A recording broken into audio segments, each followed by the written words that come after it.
I'm very excited to talk about the latest episode of Skeleton Crew. You have a lot to learn about pirates. This is by far my favorite episode of the series so far. Absolutely loved it. It was so fun to watch this episode last night on Christmas Eve. It was kind of a great kickoff to my Christmas celebration as a Star Wars nerd. So I hope everybody enjoyed the episode as much as I did, because I absolutely loved it.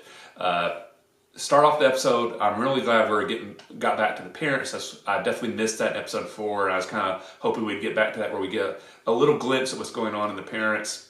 I love their hacking attempt and the fact that they're clearly not very good at this. You know, they're just regular people suddenly trying to just help their kids somehow, and they don't really know how to do it, so they're doing it the best they can. So when Wim's dad was attempting to hack, and you can see in the background that security guard just standing there, it's like, man, these security droids are really monitoring these workers really, really closely. And then in a few seconds later, it's just there.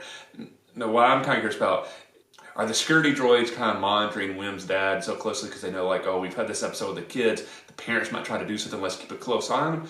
Or are the adults always this closely monitored? So obviously we find out later in the episode that Atten is the last remaining mint of the Old Republic.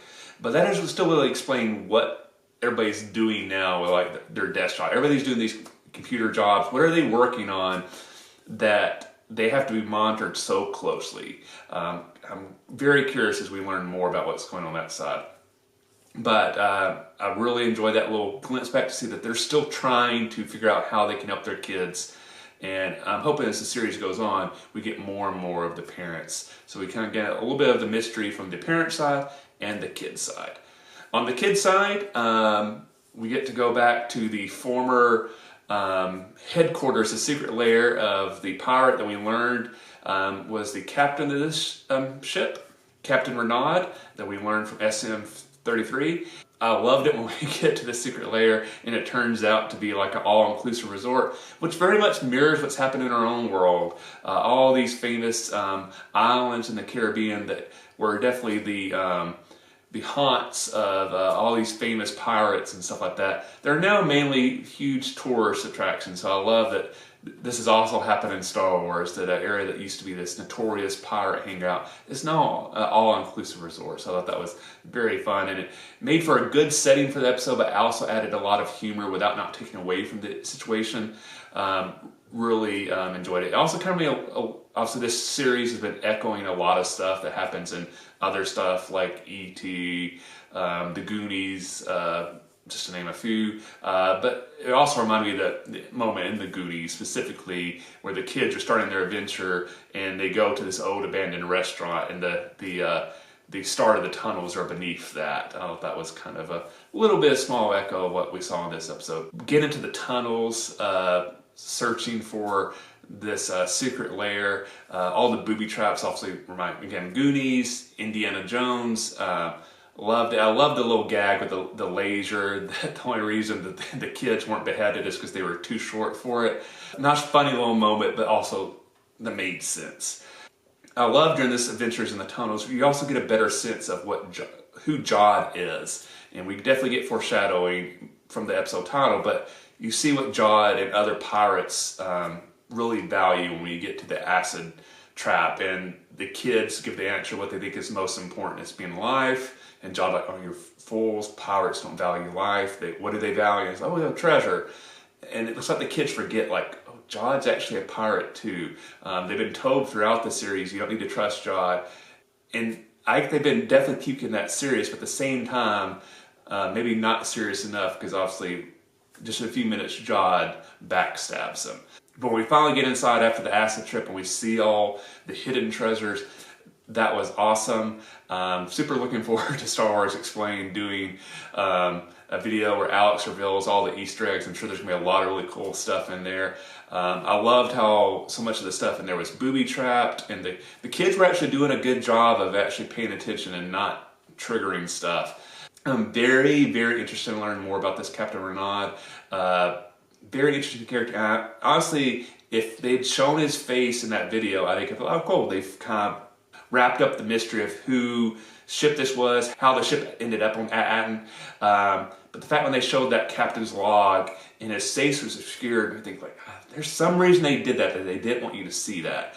And it's going to be somebody that I think we're going to recognize, or the adults will recognize. So I'm kind of curious, is the captain still around? I know SM said he's dead, but we've seen droids' memories be messed around before. You see a long-living species that when he made it to Atten, the rest of the crew is dead. His ship was kind of destroyed. He's like, maybe I'm just going to stay here. So, you know, who knows? But there has to be some reason they didn't show us his face. The moment when Jod betrays the kids and challenges Vern to be the captain, did not see that coming. I thought he would betray him at some point, but I did not see him doing it that way. And you see how heartbroken the kids are, and like Vern's like, hey, we're just kids. Why do you want to fight me? Like, we're just kids. We're just kids. But they forgot literally just a few minutes ago where he just like, what's most important to pirates? Treasure, not life. We could care less about that. In fact, we saw that a little bit before when he finally gained control of the system and he gave the order to flood that tunnel with acid, and like, the kids were like, oh God, did he just kill people? But I guess forget, that was his former crew that he just like, who knows how many of those he killed. So we got a little glimpse there, like if he was willing to kill those with acid, is it really that shocking that he was going to betray the kids this way? So when Jod betrayed the kids, I was like, so what's the dynamic from the rest of the series? So I thought it was very clever how they got the kids to escape almost immediately. So I'm guessing the next episode will pick up the kids trying to get back to the ship and Jod kind of racing them back to that. Because my guess is KB was able to scan and record the coordinates on her device, so they know how to get back to Atten, but also Jod knows how to get back to Atten, and now it's going to be a race to get back to the planet. With obviously, I'm guessing, the pirates chasing after them both. And of course, we had the very cool moment in where we have the lightsaber element. Very, very awesome. Jude Law definitely looks really, really cool with the lightsaber. I'm very interested to learn more about his character. Obviously, calling him Jod at the moment, but almost every episode we get a different name that people know him by. So what is his real name and what's his backstory? Is he a former Padawan or Jedi? Is he just somebody that just happened to have force powers? What is his story? I wonder if we'll get that before this series wraps up. But I absolutely love this episode. It is the right mixture of adventure, humor, revealing key elements of the storyline, danger. It was just an awesome, awesome episode, and I really loved it. It has me psyched for the next episode of Skeleton Crew. So let me know, what did you think of this episode, and what was your favorite moment in it? And do you have any theories about the series so far that you're curious to see if will turn out to be correct? Let me know in the comment section below. If you like this review, please hit the like button. If you have yet, please subscribe to the channel. Thanks for watching. I'll see you the next time, and may the Force be with you.